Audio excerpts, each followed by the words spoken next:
في أماكن مش بس بنسميها ملاعب، ده أراضي زرعت فيها المجد واتروت بعروق الرجال.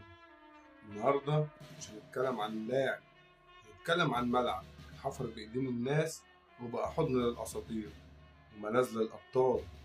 ده التتش، ملعب الأهلي، القلعة اللي اتبنت بالطوب والكرامة.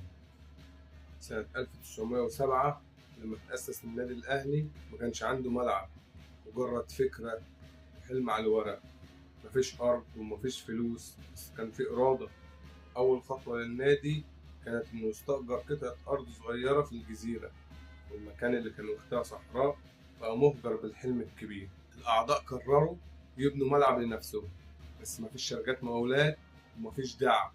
كان في طوب ومعاول وناس بتحفر وتحت. واختار التتش اللي الناس فاكرينه مجرد لاعب، كان واحد من اللي حفروا بإيديهم عشان يبقى للأهلي ملعب يليق بيه. أول ماتش اتلعب على أرض التتش الدنيا كانت غير، الجمهور حضر والماتش حدث مش عادي. الملعب اتسمى بعد كده باسم مختار التتش تكريما للأسطورة اللي بناه، مش بس لعب عليه. ومن ساعتها كل جيل بيعدي من هنا بيحس إنه واقف على أرض فيها عرق اللعب. التتش ما كانش ملعب بس، كان قلعة الأسرار. هنا اتخططت خطة الفوز، وهنا الأهلي بكى بعد الخسارة، وهنا الأهلي رقص لما جاب البطولة.